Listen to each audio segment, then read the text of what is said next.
Glória a Deus, aleluias. João capítulo 16, do verso 1 até o verso 13. Tenho-vos dito estas coisas para que vos não escandalizeis. Expulsar-vos-ão das sinagogas.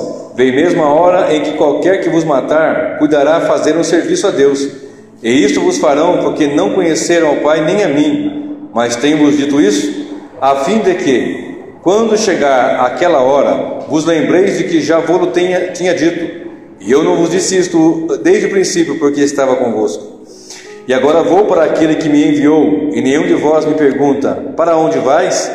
Antes, por isto vos tenho dito, o vosso coração se encheu de tristeza. Todavia, digo-vos a verdade, que convém que eu vá, porque se eu não for, o Consolador não virá a vós, mas quando eu for, vô-lo enviarei.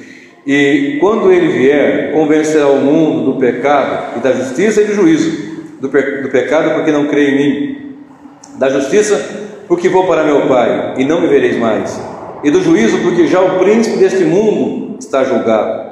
Ainda tenho muito que vos dizer, mas vós não o podeis suportar agora. Mas quando vier aquele, o Espírito da verdade, ele vos guiará em toda a verdade, porque não falará de si mesmo, mas dirá tudo o que tiver ouvido, e vos anunciará o que há de vir. Vou ler o 14 também. Ele me glorificará, porque há de receber do que é meu, e vou-lo há de anunciar. Amém. Pode sentar, meus irmãos. Então, queridos, hoje eu vou ministrar a segunda mensagem da série Convencidos, Convertidos e Conservados.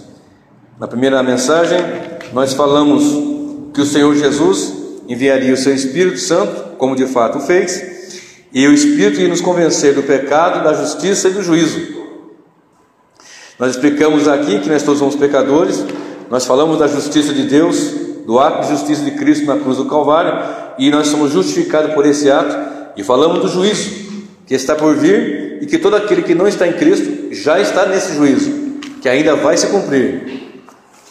E nesta ocasião eu quero discorrer com os irmãos sobre essa temática de convertidos, porque o título da mensagem é Convencidos, nós já falamos; Convertidos, que vamos falar; e Conservados, que vamos ainda na outra mensagem falar. Irmãos, quando nós falamos de conversão, nós temos, na escola a gente aprende, né? Convergência e divergência. Quando dois pontos se afastam de um para outro, é divergência. Quando de algum ponto vem para o mesmo, é convergência. Daí o princípio de conversão. Então, quando eu me converto, quando alguém se converte, na verdade o correto de falar não é eu me converto, é eu fui convertido.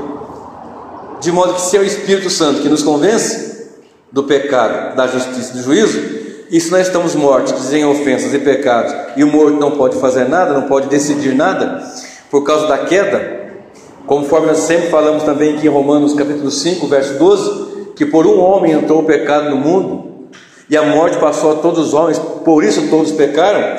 Então nós temos entendido que todos, independente da classe social, independente da etnia, independente de qualquer que seja ou quaisquer que sejam as situações, ele é pecador e pronto, não tem jeito. Mas pela misericórdia do Senhor, Deus quis salvar um povo, e Deus é soberano para salvar esse povo, de modo que nós olhamos para a palavra de Deus. Então eu falar eu me converti é uma forma de dizer, né? Quando foi que você se converteu? Eu me converti em 1900 e tanto, 2000 e tanto, e assim por diante. Mas o correto, né, o coerente, é que nós fomos convertidos pelo Senhor, porque a Bíblia nos diz que vos vivificou, estando vós mortos em ofensas e pecados, em que no outro tempo andávamos segundo o curso deste mundo, segundo o príncipe da potestade do ar, o maligno e as forças do mal, etc. Então nós somos convertidos pelo Senhor, tomados pelo Senhor, pela misericórdia dele, pela graça dele, pela obra que ele fez na cruz, para nos convencer que somos pecadores, nos convencer da justiça que Cristo fez, e nos convencer de que há um dia de juízo, e que o homem sem Deus está em condenação. Então nós olhamos para a palavra do Senhor, nós olhamos, por exemplo, eu gosto muito do exemplo do apóstolo Paulo. Eu gosto muito do exemplo do apóstolo Paulo, que eu citei alguma coisa aqui na semana passada, mas eu quero que vocês leiam comigo também em Atos, capítulo 9. Atos dos Apóstolos, capítulo 9. Olha só que coisa interessante. Atos, capítulo 9, diz assim a palavra do Senhor, verso 1: E Saulo, respirando ainda ameaças e mortes contra os discípulos do Senhor, dirigiu-se ao sumo sacerdote e pediu-lhe cartas para Damasco, para as sinagogas, a fim de que, se encontrasse alguns deste caminho, quer homens, quer mulheres, os conduzisse preso a Jerusalém. E indo no caminho, aconteceu que, chegando perto de Damasco, subitamente o cercou um resplendor de luz do céu, e caindo em terra, ouviu uma voz que lhe dizia: Saulo, Saulo, por que me persegues? E ele disse: Quem és, Senhor? E disse o Senhor: Eu sou Jesus, a quem tu persegues. Duro é para ti recalcitrar contra os aguilhões. E ele, tremendo e atônito, disse: Senhor, que queres que eu faça? E disse-lhe o Senhor: Levanta-te e entra na cidade, e lá te será dito o que te convém fazer. E diz a sequência dos versículos que Saulo se levantou da terra, abriu os olhos e não enxergava, não via. E guiando pelas mãos seus companheiros, o levaram até Damasco. Verso 9 diz que 3 dias ficou sem beber e sem comer. E havia em Damasco um certo discípulo chamado Ananias. E o Senhor lhe disse em visão: Ananias. E ele respondeu: Eis-me aqui, Senhor. Então disse o Senhor: Levanta-te, vai à rua chamada direita, e pergunta em casa de Judas por um homem de Tarso chamado Saulo, pois eis que ele está orando. E numa visão ele viu que entrava um homem chamado Ananias e punha sobre ele a mão para que tornasse a ver. E assim foi feito. E o apóstolo Paulo recebeu dessa graça tremenda e foi convertido ao Senhor. Então vamos ficar bem atentos, bem observadores, bem observantes para essas passagens, para esse texto. De modo que ele estava indo para atacar, para bater. Ele concordou na morte de Estevão, o primeiro mártir. Ele tentou acabar com a igreja, tendo carta da liderança, tendo carta dos principais das sinagogas, para chegar onde fosse uma sinagoga, onde tivesse um judeu, onde tivesse onde tivesse um cristão, alguém que se converteu, alguém servindo a Jesus, seguidores do caminho. Ele chegasse e pudesse ali com autoridade bater, espatifar a mente, acabar com aquilo tudo. Tinha ira, tinha ódio, não tinha Deus no coração, não tinha vida. Porém, indo a caminho, cercou-lhe um resplendor de glória, que ele caiu por terra.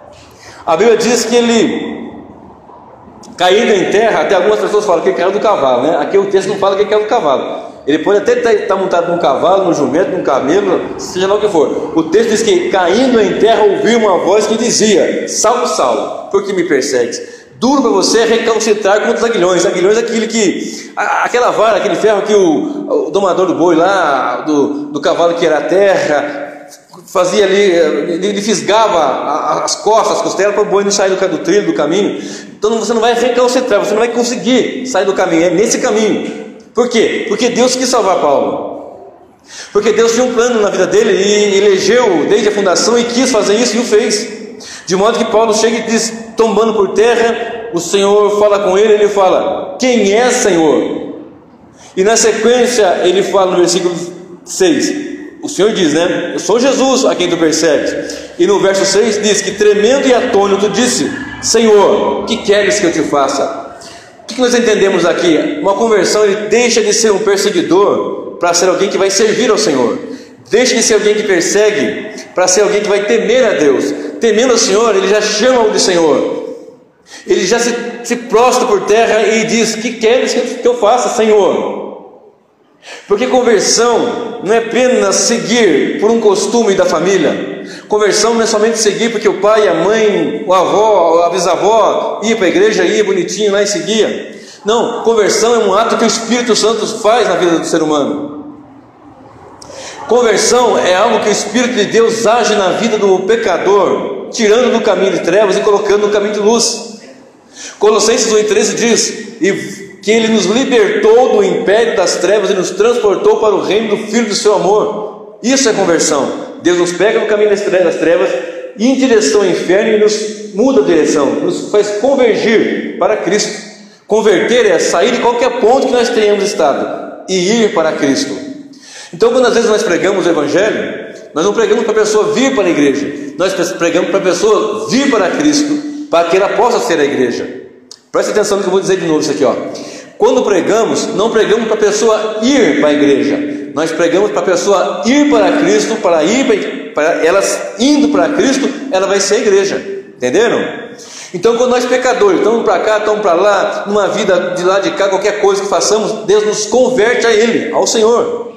Assim como Paulo falou: quem és, Senhor? Quem és tu, Senhor? Eu sou Jesus a quem tu persegue. Aí ele vem e diz: que tu queres que eu faça? Já rendeu o seu senhorio do Senhor. Porque tem muitos irmãos que aparentemente dizem ser convertidos, mas não fazem o que o Senhor manda. Nós temos passagem bíblica que diz assim: por que diz Senhor, Senhor, você não faz o que eu vos mando? Paulo, quando foi convertido, já tombou por terra e disse: quem és tu? Eu sou Jesus que tu persegues. Que tu queres que eu faça? Já rendeu o seu senhorio do Senhor. Vocês estão entendendo? Evidentemente que cada um, às vezes, tem um prazo de maturação. Nós costumamos dizer isso. O prazo de maturação de um é de uma forma, de outra é de outra. Porém, a Bíblia nos informa que quem convence é o Espírito Santo. E quem nos converte através desse convencimento também é o Espírito Santo. Talvez alguém passou 10 anos, 20 anos até congregando de forma social, como um costume social. A mãe vai, o pai vai, os irmãos vão, todo mundo vai, também voa. Mas nunca de verdade, de fato, se converteu, ou nunca foi convertido, ou se foi convertido pelo Senhor num dado momento da sua vida. Por exemplo, eu conheço pessoas, muitas pessoas, até pregadores de renome internacional, que foram criados no famoso berço evangélico. Mas quando tinha seus 13, 14, 15, 16, 20 anos, ali houve a conversão na sua vida. Ali ele foi convencido e foi convertido pelo Senhor, convertido a Cristo.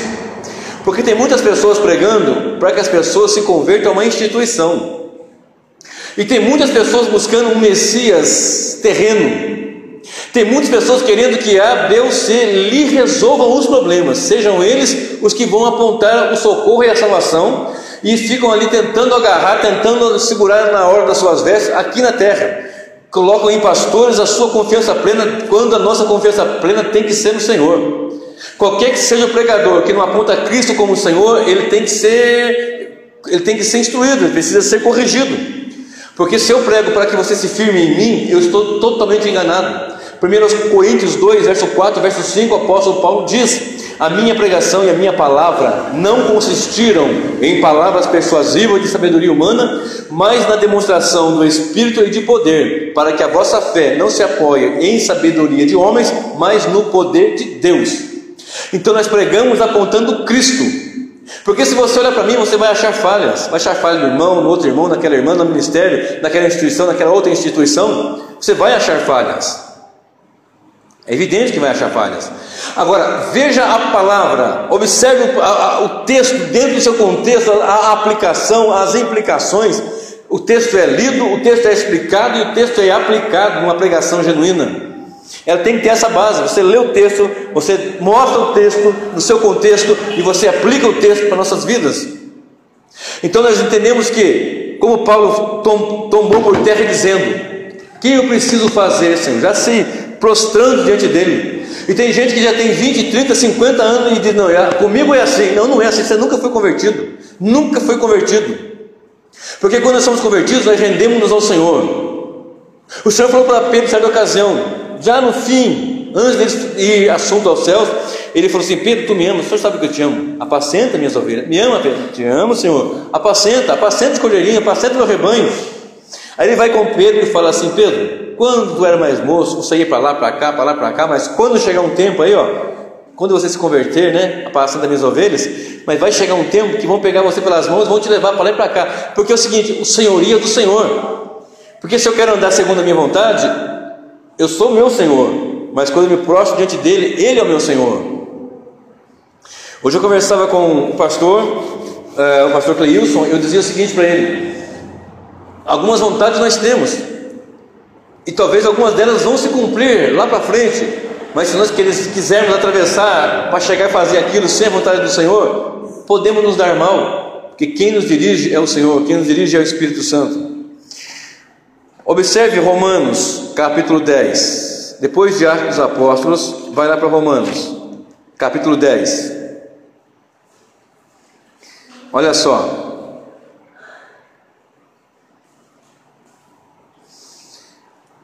nós precisamos fazer isso que eu vou falar agora aqui, para que haja conversões. Preste bem atenção.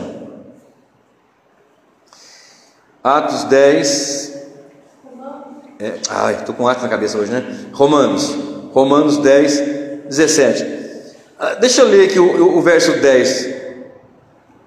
Alguns versículos, mas depois eu quero ir lá para o 17 de novo. Vou ler só o 10 aqui, alguns versículos. Visto que com o coração se crê para a justiça e com a boca se faz confissão para a salvação, porque a Escritura diz: todo aquele que crer não será confundido, porquanto não há diferença entre judeu e grego, porque um mesmo é o Senhor de todos, rico para com todos que o invocam. Porque todo aquele que invocar o nome do Senhor será salvo. Como, pois, invocarão aquele a quem não creram? E como crerão naquele que não ouviram? E como ouvirão, se não há quem pregue? E como pregarão, se não forem enviados? Como está escrito: quão formosos os pés dos que anunciam o evangelho de paz, dos que trazem alegres novas de coisas boas. Mas nem todos têm obedecido ao evangelho, pois Isaías diz: quem creu na nossa pregação? Agora vem o 17. De sorte que a fé é pelo ouvir, e ouvir pela palavra de Deus. Então, quando nós falamos de conversões, de vidas sendo convertidas, se nós de fato quisermos ver isso, nós temos que pregar o evangelho, porque nós temos diversas linhas doutrinárias teológicas. Uns acreditam na predestinação e na eleição, que eu acredito, outros não acreditam nisso, mas todos a uma acreditam, ou pelo menos deveriam acreditar, que a fé vem pelo ouvir da palavra do Senhor Deus. Então eu não tenho que ficar perguntando se é eleito ou não é eleito, se é predestinado ou não é. Eu tenho que pregar o evangelho. Eu não tenho que sair sem eu vou ser eleito, você é predestinado. Não, eu não tenho que perguntar isso. Nós temos que pregar o evangelho. Por que nós estamos vendo a igreja esvaziando, o joio crescendo? Por que nós estamos vendo isso? Porque nós não estamos pregando. As pessoas não estão ouvindo. E como é que vão ouvir se não há quem pregue? E como pregarão se não forem enviados? Por isso nós estamos aqui numa luta e pregando o evangelho, tentando levar a mensagem para lá para cá, e levando, na verdade, de fato, com muita luta. Porque quando nós pregamos o evangelho, eu ouvi uma frase numa ocasião que eu nunca esqueci: é impossível não haver conversões quando se prega o verdadeiro evangelho. Essa frase eu ouvi lá para 1980, 90, alguma coisa, muito tempo atrás.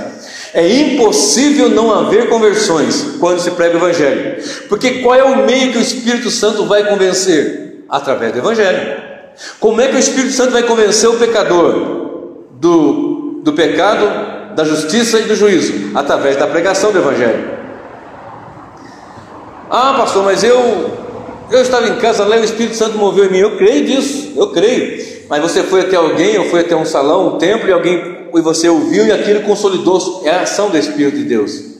Por isso nós faz-se necessário nós sairmos das quatro paredes, irmos lá fora, anunciarmos o evangelho, pregarmos o evangelho, fazermos missões urbanas, transculturais, tudo o que nos puder fazer, tudo o que vier à nossa mão, devemos fazer conforme aquilo que Deus colocar diante de nós.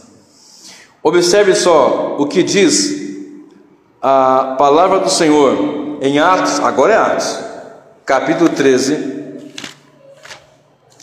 e o verso 48, Atos dos Apóstolos, 13, e o versículo 48, eu vou ter que ler o 44 em diante, para que fique mais fácil a nossa compreensão. Observe: e no sábado seguinte, Paulo e Barnabé estão indo para pregar para os gentios, certo? E no sábado seguinte, ajuntou-se quase toda a cidade para ouvir a palavra de Deus. Imagina isso, irmão Sérgio. Quase toda a cidade se ajuntou para ouvir o evangelho. Olha só que coisa tremenda. Mesmo com tanta dificuldade que havia, tudo bem, ele pode estar usando uma linguagem aqui, né, superlativa aqui, uma linguagem dando assim uma ênfase, mas o texto diz que no sábado seguinte ajuntou-se quase toda a cidade para ouvir a palavra de Deus. Então os judeus, vendo a multidão, encheram-se de inveja e contradiziam o que Paulo falava, contradizendo e blasfemando. Mas Paulo e Barnabé, usando de ousadia, disseram: era mister que a vós se vos pregasse primeiro a palavra de Deus, mas visto que as rejeitais e não vos julgais dignos da vida eterna, eis que nos voltamos para os gentios, porque o Senhor assim nolo mandou. Eu te pus para a luz dos gentios, Paulo falando, citando um texto dos profetas. Eu te pus para a luz dos gentios, a fim de que sejas para a salvação até os confins da terra. E os gentios, ouvindo isto, alegraram-se e glorificavam a palavra do Senhor, e creram todos quantos estavam ordenados para a vida eterna. Você está vendo aqui, queridos? Esse texto aqui, para muitos, ele é controverso. Para mim é extremamente tranquilo. Para muitos, esse versículo aqui, ele traz assim uma controvérsia, traz assim uma divergência. Muitos não conseguem interpretar, não conseguem entender. Na verdade, a interpretação vem pelo Espírito. O texto é a regra da hermenêutica. Hermenêutica é a ciência da interpretação do texto. O texto, ele per si, nos dá um entendimento. Observe, Paulo vai pregar junto com Barnabé para os gentios, e quase toda a cidade se ajunta para ouvir a palavra de Deus. E o texto diz que os judeus se enfureceram, e com raiva, e com ódio, e com inveja, eles ficavam contradizendo. Paulo pregava e eles tentavam falar o contrário, ou falavam ao contrário. Eles falavam de Jesus, a salvação, etc. e tal, eles tentavam de uma forma, mas Paulo usa um texto do profeta e diz assim: olha, vamos voltar para os gentios, já que vocês judeus não querem, os gentios também estão aqui, vamos pregar para eles. E eles se alegraram. E diz o texto: e os gentios, ouvindo isto, alegraram-se e glorificavam a palavra do Senhor, e creram todos quantos estavam ordenados para a vida eterna. Muitos aqui julgam que isso aqui é presciência de Deus. Muitos aqui dizem que não, esse texto aqui, eu consigo enxergar aqui nesse texto, em outras passagens, a soberania divina. Todos quantos estavam ordenados para a vida eterna creram, e a palavra do Senhor se divulgava por toda aquela província. Por isso nós temos que sair com ousadia e anunciar e pregar, sabendo que quem faz a obra é o Espírito Santo do Senhor Deus.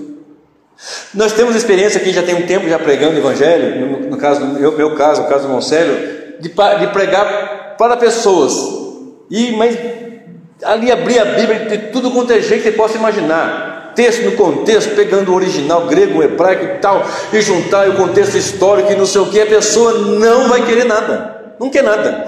E outras você apenas entrega um folheto, fala que Jesus o ama, e o Espírito Santo começa a agir no coração dele. Então o nosso dever é ir pregar com ousadia a palavra de Deus.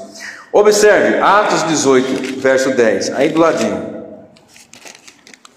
Atos capítulo 18, verso 10. Paulo está em Corinto, e a palavra do Senhor nos informa, eu acho que vou ter que ler o capítulo de 1 a 10, para ficar melhor. E depois disso partiu Paulo de Atenas e chegou a Corinto, e achando um certo judeu por nome Áquila, natural do Ponto, que havia pouco tinha vindo da Itália, e Priscila sua mulher, pois Cláudio tinha mandado que todos os judeus saíssem de Roma, ajuntou-se com eles, e como era do mesmo ofício, ficou com eles e trabalhava, pois tinham por ofício fazer tendas. E todos os sábados disputava na sinagoga e convencia a judeus e gregos. Ele convencia? Quem convencia era o Espírito Santo. Aqui é a forma que foi nos passado. Com a graça do Senhor ele mostrava, esclarecia, né? E quando Silas e Timóteo desceram da Macedônia, foi Paulo impulsionado no Espírito, testificando aos judeus que Jesus era o Cristo.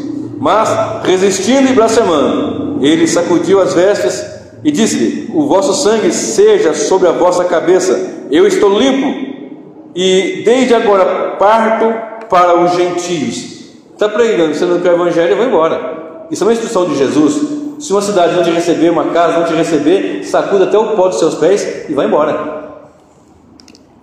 E saindo dali entrou em casa de um homem chamado Justo, que servia a Deus, e cuja casa estava junto da sinagoga. E Crispo, principal da sinagoga, creu no Senhor com toda a sua casa. E muitos dos coríntios, ouvindo-o, creram e foram batizados. E disse o Senhor em visão de noite a Paulo: não temas, mas fala e não te cales, porque eu sou contigo, e ninguém lançará mão de ti para te fazer mal, pois tenho muito povo nesta cidade. Está vendo? Convencidos e convertidos. Tenho muito povo nessa cidade, soberania divina. Não te cale, vai e prega. Deixa que quem converte sou eu, deixa que o meu espírito vai converter. Não te cales, abre a tua boca e vai e pregue.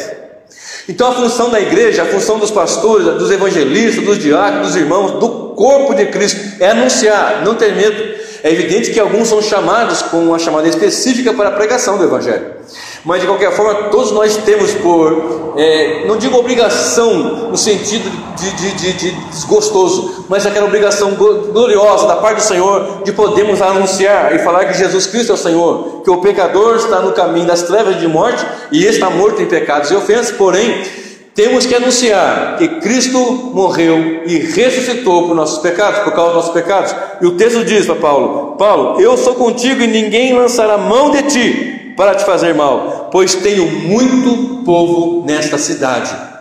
Nós estamos aqui já indo para 10 meses, ou para 11 meses, né? 10 meses? Março, 10, 11 meses já, vamos fazer, 10 meses, está no fevereiro ainda, né? 10 meses. Daqui a pouquinho um ano. E se nós olharmos assim, mas tão poucas pessoas num ano de trabalho, eu sempre falo aqui, inclusive comento com os irmãos em off, se nós fizéssemos aqui o que as igrejas têm feito, esse tempo já estaria lotado, esse salão aqui já não haveria mais, aliás, teríamos até que mudar daqui.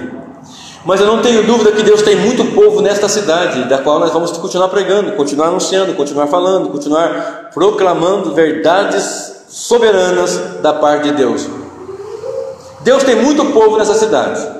Vamos anunciar o evangelho, vamos proclamar a palavra do Senhor. Para que alguém se converta, nós já falamos aqui, eu vou falar também, nós temos que entender que é Deus que age em nossas vidas. Olha só o que diz em João 6,44. Eu sempre estou falando também esse versículo. João 6, verso 44. Olha o que diz o texto. Evangelho de João, capítulo 6, verso 44, diz assim: ninguém pode vir a mim, se o Pai que me enviou o não trouxer, e eu o ressuscitarei no último dia. Você está vendo como isso aqui glorifica a Deus? Você está vendo como o evangelho puro, o evangelho simples, o evangelho sem mistura, ele glorifica a Deus? Ninguém pode vir a mim, se o Pai que me enviou não o trouxer, e eu o ressuscitarei no último dia. João 6,44. Então nós muitas vezes falamos: eu fui lá, não sei, Deus te trouxe para Cristo. Ninguém pode vir a Cristo, Ele está dizendo isso, se o Pai que me enviou não o trouxer, e eu o ressuscitarei no último dia. Isso aqui é extremamente tremendo. Verso 37, daí mesmo de João: todo o que o Pai me dá virá a mim, e o que vem a mim de maneira nenhuma o lançarei fora, porque eu desci do céu não para fazer a minha vontade, mas a vontade daquele que me enviou. E a vontade do Pai que me enviou é esta: que nenhum de todos aqueles que me deu eu perca, mas que o ressuscite no último dia. Porquanto a vontade daquele que me enviou é esta: que todo aquele que vê o Filho e crê nele tenha a vida eterna, e eu o ressuscite no último dia. E o verso 44: ninguém pode vir a mim, se o Pai que me enviou não o trouxer, e eu o ressuscitarei no último dia. Olha só que coisa tremenda. Atos 16, verso 14. Eu vou já comentar um pouquinho mais sobre João 6,44. Atos 16 e o verso 14 diz assim a palavra do Senhor. 16, 14. E uma certa mulher chamada Lídia, vendedora de púrpura da cidade de Tiatira, e que servia a Deus, nos ouvia, e o Senhor lhe abriu o coração para que estivesse atenta ao que Paulo dizia.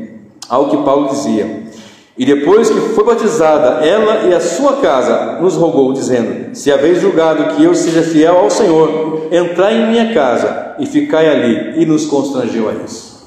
Essa mulher era uma mulher de posição, uma vendedora de púrpura, uma comerciante, ouvindo a pregação. Está vendo por que nós temos que pregar? Porque quem convence é o Espírito Santo. Ele convence através da pregação do Evangelho. Ele não convence através de invencionices, de modismos, coaching, trabalhos que são feitos aí de quebras, de maldição, de regressão, de tanta coisa que existe, mas através da pregação do Evangelho. Quantas pessoas são impactadas pelo poder do Evangelho? E precisamos anunciar, precisamos estudar cada dia mais e anunciar o Evangelho.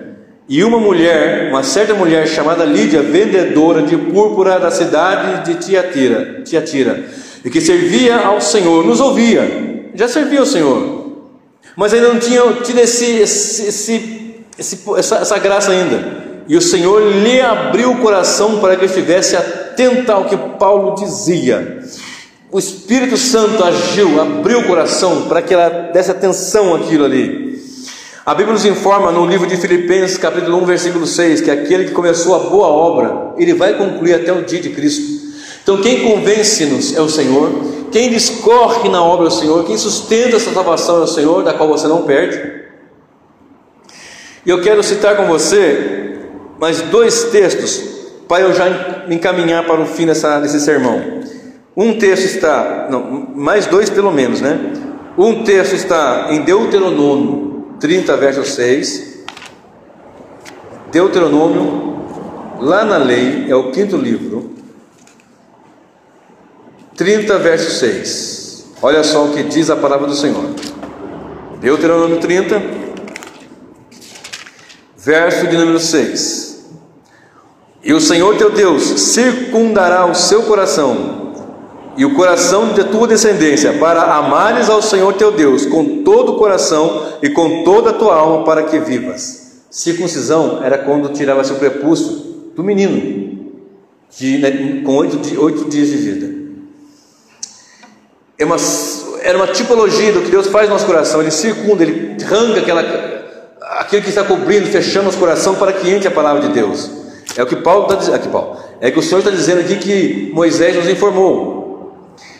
E agora, observe Jeremias 31 e o verso 33, lá na frente agora. Jeremias 31 e o verso 33. Jeremias 31, verso 33. Diz assim: mas esta é a aliança que farei com a casa de Israel. Depois daqueles dias, diz o Senhor, porei a minha lei no seu interior e as escreverei no seu coração, e eu serei o seu Deus, e eles serão o meu povo. Peguei dois textos aqui que Deus vai abrir o coração, vai arrancar o coração, vai escrever no coração. Deus vai trabalhar. Aquele que começou a boa obra, ele é tremendamente fiel e poderoso para concluí-la até o dia de Cristo. Deus é que age em nossas vidas, nos ressuscita, nos vivifica, e entra e abre nosso coração, corta aquele prepúcio, aquela carne que está no nosso coração, e escreve na lei, no nosso coração, a sua palavra, para que nós venhamos a entender e compreender, porque o homem sem Deus, ele não consegue, precisa da ação do Espírito Santo. Tanto que Jesus disse: eu vou para o Pai, mas eu vou enviar um Consolador, ele vai estar com vocês, e ele vai convencer o mundo do pecado, da justiça e do juízo. Observe agora uma coisa interessante, que eu tenho falado diuturnamente aqui nas pregações, e nessa aqui não posso deixar faltar. Quando nos arrependemos do pecado, arrependemos-nos porque Deus nos concede arrependimento. Deixa eu falar uma coisa aqui rapidamente, não vou entrar aqui na profundidade, até porque muitos irmãos ainda não estão acostumados com essa linguagem, não estão familiarizados com essas linguagens, que doravante eu vou começar a falar, para que vocês venham assimilar, venham se familiarizar, para que eu também possa me aprofundar nelas. Ouçam-me. Vou falar sobre pelagianismo semi-pelagianismo e agostinianismo, ou agostiniano, uma linha agostiniana, rapidamente, bem superficialmente, só para que se introduza os conceitos, os nomes, para que já fique, para que você amanhã não diga como já vi muitos falar, nunca ouvi falar isso. Muitos dizem, nunca ouvi falar isso. Observe, Pelágio foi um monge que no final do século IV, depois de Cristo, ele tinha a seguinte máxima dos seus conhecimentos e ensinamentos, que é a seguinte: o pecado original não afetou a culpa do homem, não afetou o homem de maneira que a culpa venha atrapalhar o seu livre-arbítrio. Pelágio entende o seguinte: foi um monge, um estudioso, que entendeu que o pecado original não afetou o homem, e a culpa, porém, então, ela não atrapalhou o livre-arbítrio do homem. Quer dizer que o homem ainda consegue fazer alguma coisa, o homem caído ainda consegue, no último suspiro, fazer alguma coisa boa. Isso é a linha de Pelágio. O semi-pelagianismo diz que afetou até certo ponto. A Igreja Católica, por exemplo, acredita assim: afetou o homem até certo ponto. Lembra na semana passada que eu preguei dizendo que todos pecaram e destituídos estão da glória de Deus? Todos. Falei aqui hoje também. Só que Pelágio acha que não afetou o livre-arbítrio. O semi-pelagianismo fala assim: não, afetou, mas até certo ponto. Aí Agostinho de Hipona, ele diz que nós dependemos totalmente de Deus para vencer o pecado. Ele veio até antes da reforma protestante. Ele vem pregando o seguinte: olha, a Bíblia diz que todos pecaram. Se todos pecaram, todos pecaram. Se todos pecaram e estão destituídos, como é que eu vou ter um fôlego? Não, eu preciso de Deus. É o que eu sempre estou dizendo aqui. O homem sem Deus está morto em ofensa e pecado. É o que a Bíblia diz, não é o que eu estou dizendo, é o que a Bíblia diz. Eu estou dizendo o que a Bíblia diz. E ele aplicou da seguinte forma: o homem sem Deus está caído em pecado, e se não for Deus agir na sua vida, não há como ele se levantar. Essa é a grande verdade. Aí o Senhor olha, nós olhamos para o João 6,44, que fala: todo aquele que o Pai me dá virá a mim, e eu ressuscitarei no último dia. Então é um agir de Deus Pai, Deus Filho, Deus Espírito Santo tremendamente. E quando nós falamos que eu me converto, eu fui porque eu quis, nós estamos tirando a glória de Deus. Não podemos tirar, esta glória do Senhor, porque é Deus que age em nossas vidas para nós sermos salvos. É Deus que nos converte, é Deus que nos abre o coração, é Deus que nos faz compreender, é Deus que nos faz entender que nós somos pecadores, é Deus que abre o nosso coração para nós nos arrependermos. Deus provê o arrependimento tanto para judeus quanto para gentios. É Deus que provê o arrependimento para nós. Isso é para a glória e honra do Senhor. Quando nós dizemos: não, o homem também coopera com a salvação, não coopera, quem age é Deus. Então quer dizer que Deus fez robôs? Não, o pecado afetou o homem terrivelmente, de modo que lá no livro de Gênesis nós vemos que o homem caiu. E Romanos, eu citei agora há pouco, e por causa da queda de Adão, o pecado entrou e a morte passou a todos os homens, por isso todos pecaram. E a Bíblia nos informa que o salário do pecado é a morte, e o salário do pecado foi pago por Jesus. E quem vem para Cristo, quem está em Cristo, trazido pelo Senhor, convencido pelo Espírito Santo, estando em Cristo, tem vida. Não entrará em condenação, mas passou da morte para a vida. Então, estando em Cristo, irmãos, nós temos vida. Foi o Espírito de Deus que me converteu, foi o Espírito Santo que deu compreensão, foi o Espírito Santo que nos fez nos arrependermos. Mas alguém diz assim: mas quem não vier pelo amor, vem pela dor. Quem não vier pelo amor, vem pela dor. Bom, eu tenho uma vantagem além de vocês, que eu trabalho na área da saúde, e às vezes eu pego para pessoas que estão podres de infecção, de feridas, de coisas terríveis que não dá nem para contar aqui, que vocês talvez não suportem, tanta coisa pesada que é. E mesmo com dor, eu prego o Evangelho, eles não querem Jesus. Certa feita eu preguei para um senhor, eu já contei aqui, vou repetir nesta mensagem. Eu preguei para ele, eu disse para ele que ele precisava de ter um encontro com Jesus, porque Jesus que é o Salvador, e preguei. Aí ele disse: cada um tem o Deus que quer. Com poucas forças para falar, quase não tinha fôlego para dizer, mas ele juntou as forças e disse: cada um tem o Deus que quer. Ele era espírita. Cada um tem o Deus que quer. Não sei se naquele dia mesmo ou no dia seguinte, não me recordo. Ele partiu para a eternidade. ele partiu para a eternidade. Então, como é que eu posso dizer que é pela dor? Outra razão que eu posso me afirmar disso é que lá no livro de Apocalipse, nós temos uma passagem bíblica que diz que os homens mordiam a língua de dor, tamanha agonia, e blasfemavam de Deus. Ora, se a dor fosse um requisito, ou um pré-requisito para eu me converter, ou pelo amor, ou pela dor, então pela dor, eles não iam blasfemar de Deus, pela dor eles iam adorar Deus e pedir perdão, não, mas mesmo com dor, não era um pressuposto para adorar o Senhor, eles blasfemavam do Senhor Deus.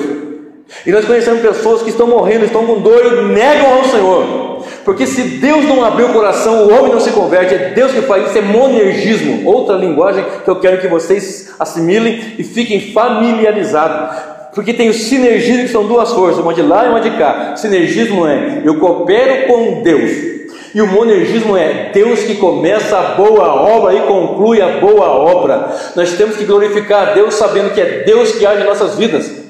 Se nós hoje estamos servindo ao Senhor, somos a igreja do Senhor, estamos em Cristo, é porque Deus agiu em nossas vidas. E Agostinho, ele ali em 35 depois de Cristo e tal, ele estava ali pregando, anunciando, falando, mostrando as verdades, e disse que o homem era totalmente desprovido de forças e totalmente dependente do Senhor Deus, dependente de Deus. Se nós dependêssemos de nós, queridos, certamente nós não estávamos servindo ao Senhor. Mas tem uma coisa que eu quero falar antes de encerrar essa mensagem, eu preciso falar isso, e está no livro de Mateus 12, Evangelho segundo escreveu Mateus, capítulo 12, e o versículo 12 e o versículo 13. Mateus 12, verso 12 e verso 13. Quando nós entendemos isso, nós damos muito mais glórias a Deus. Quando nós entendemos que é Deus que começa, desenvolve a salvação, encerra tudo isso, quando nós entendemos isso, nós damos muito mais louvores e glórias a Deus. Olha só, Mateus 12, o verso 12 e o verso 13. Pois quanto mais vale um homem do que uma ovelha? Eu vou ler o 9 também, vai, vamos lá para o 9, 9 em diante. E partindo dali, chegou à sinagoga deles, e estava ali um homem que tinha uma das mãos mirrada. E eles, para o acusarem, interrogaram, dizendo: é lícito curar nos sábados? E ele lhes disse: qual dentre vós será o homem que, tendo uma ovelha, se num sábado cair numa cova, não lançará mão dela e a levantará? Pois quanto mais vale um homem do que uma ovelha? É por consequência lícito fazer bem nos sábados? Aliás, não perguntou, ele afirmou: é por consequência lícito fazer bem nos sábados. Então disse aquele homem: estende a tua mão. E ele a estendeu e ficou sã como a outra. Olha para cá, preste atenção. Chegou ali no sábado, havia na sinagoga um homem com a mão mirrada, atrofiada. Sabe Deus quanto tempo tinha aquele homem com a mão atrofiada? E eles perguntaram: é lícito curar no sábado? Porque Jesus fazia milagres, curava cego, leproso, tudo que você possa imaginar. E eles chegavam para testar, para fazer para testar Jesus. Peraí, é lícito curar no sábado? Aí ele fala assim: podem vocês aí que se uma ovelha num sábado cair numa cova, não vai socorrê-la? Aí eles ficaram olhando para Jesus. Aí Jesus olha para aquele homem e fala assim: estende a tua mão. Agora que eu quero chegar no ponto. O pecador é como uma mão atrofiada. Ele está ali, ele existe, mas está atrofiado. O pecador é como uma mão mirrada, atrofiada, não pode fazer nada, está ali, inerte, parado, sem vida, morto, não tem ação. Mas quando chega Jesus, e a palavra nos diz em livro de João capítulo 6, verso 63, diz que as minhas palavras, ou as palavras de Jesus, são espírito e vida. Ele olha para aquele homem e diz: estende a tua mão. A mão é mirrada, como é que ele vai estender? Se a vida inteira, sabe Deus quantos anos tinha? 50, 40, 35, eu não sei a idade dele, mas a mão mirrada ali. Aí o Senhor fala: estende a mão. Ele estendeu e a mão ficou curada. Assim é o pecador, ele não tem condições. E aquele texto de João que eu sempre falo com vocês, para que seja conversão, tem que ouvir a voz do Senhor, e a voz do Senhor vai entrar no pecador. Isso o pecador não pode fazer. O texto de João que eu sempre estou citando, inclusive na semana passada eu citei também, e é necessário citar aqui rapidamente o capítulo 5 e o verso 25, aliás, o verso 24. Vendo, pois, a multidão, cadê o 5? Aqui, 5:24. Na verdade vos digo que quem ouve a minha palavra e crê naquele que me enviou, tem a vida eterna, e não entrará em condenação, mas passou da morte para a vida. Em verdade vos digo que vem a hora, e agora é, em que os mortos ouvirão a voz de Deus, a voz do Filho de Deus, e os que ouvirem viverão. É que nem a mão mirrada. A mão mirrada não tinha como esticar, ele não podia fazer: vou esticar a mão, não tinha como. Mas quando o Senhor falou: estende a tua mão, estendeu a mão. Isso é o pecador. O pecador não pode estender a mão para Cristo se Cristo não mandar: estende as mãos. O pecador não pode se arrepender se Cristo não der vida, se o Espírito Santo não agir, se o Espírito Santo não mover, não regenerar. Não há como haver conversão. É como aquela mão mirrada que estava ali morta, atrofiada, sem ação alguma. Mas quando a voz do Filho do Homem se deu ali, estende a mão. No mesmo instante aquela mão foi estendida. Porque o mais terrível pecador, o mais tenebroso pecador, ao ouvir a voz do Senhor, quando o Espírito Santo age, ele é vivificado, ele é ressuscitado. E aqui eu quero chegar, quando nós encerrarmos essa sessão hoje, que está em Filipenses capítulo 3. Filipenses capítulo 3. E aqui eu trago um alerta. Aqui eu trago um alerta para nós todos. Filipenses 3 e o verso 10.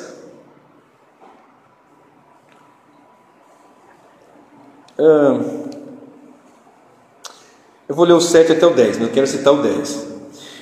Mas o que para mim era ganho, reputei-o por perda por Cristo. E na verdade, tenho também por perda todas as coisas, pela excelência do conhecimento de Cristo Jesus, meu Senhor.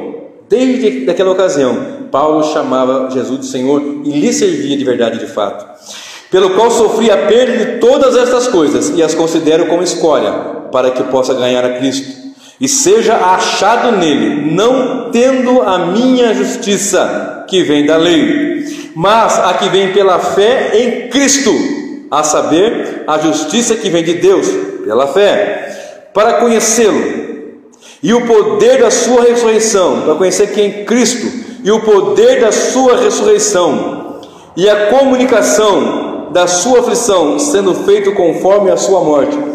Esse primeiro, a parte A aqui, do verso 10, para conhecê-lo. Paulo, eu era circuncidado no 8º dia, da linhagem de Israel, da tribo de Benjamim, hebreu de hebreus, segundo o zelo perseguidor da igreja, segundo a justiça que há na lei, irrepreensível, etc. Mas quando chega ali e fala assim: eu reputei isso por escória, por lixo, por nada, para que eu possa estar em Cristo, ganhar a Cristo, entender de Cristo. E o versículo 10 diz assim: para conhecê-lo, quem? Cristo, e o poder da sua ressurreição. Sabe por que nós vemos pessoas que se dizem convertidas e não são convertidas? Porque não experimentaram o poder da ressurreição de Cristo. Há pessoas que estão no Evangelho enganando-se a si mesmo, enganando outros, tentando enganar, mas nunca experimentaram o poder da ressurreição de Cristo. Eu mesmo posso dizer que eu andei muito tempo até mesmo pregando, mas eu não tinha toda a compreensão que é. O dia que eu conheci, entendi e experimentei o poder da ressurreição de Cristo, tudo na minha vida mudou. Tudo. Você vê pessoas dizer assim: olha, eu nasci homossexual, minha mãe é crente, meu pai é crente, mas eu não consigo, eu venho para o evangelho, daqui a pouco eu caio, eu venho, volto. A coisa é certa, você é joio ou você é trigo? Bom, é trigo, vamos dizer que ele seja de fato um trigo, mas o que está acontecendo? Está faltando conhecer o poder da ressurreição de Jesus. Porque quando é conhecedor do poder da ressurreição, porque quando Cristo ressuscitou, ressuscitou em glória e poder. Ele venceu a morte, venceu as trevas, venceu a carne, venceu os principados, as potestades, Satanás, o dragão, a antiga serpente, venceu tudo. Ressuscitou em poder e glória. E quando nós experimentamos o poder da ressurreição, nós clamamos a Ele, vivemos nele, andamos nele, escondidos nele, e conseguimos viver e vencer todo tipo de mal. Observe, a palavra nos diz que nós temos que andar servindo ao Senhor, tomar nossa cruz e negar a si mesmo. Antes do culto começar, eu estava conversando com o irmão Sérgio sobre isso. É uma grande dificuldade as pessoas negarem a si mesmos. Não, eu penso assim que eu sou. Não, você não tem que pensar assim.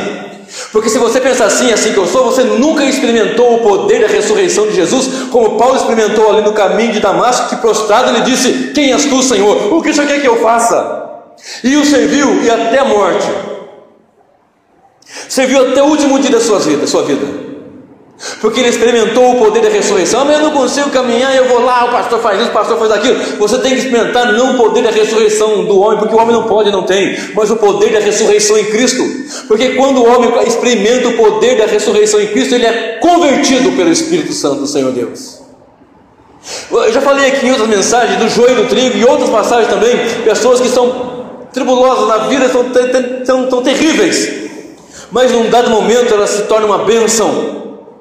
É naquele momento ali que ela se tornou uma bênção, que ela foi convertida, experimentou o poder da ressurreição de Jesus, para vencer a fraqueza da carne. Meu pastor, você não conhece, eu estava lá no mundão, aí de repente eu caí para as drogas de novo, e não sei o que, não é que você nunca experimentou o poder da ressurreição em Cristo. Quer ver? Colossenses 3, verso 1.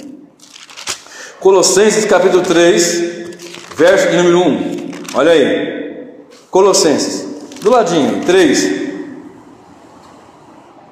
1 e 2. Portanto, se já ressuscitaste com Cristo, buscai as coisas que são de cima, onde Cristo está assentado à destra de Deus. Pensai nas coisas que são de cima e não nas que são da terra, porque já estáis mortos e a vossa vida está escondida com Cristo em Deus. Aleluia, glória a Deus, aleluia.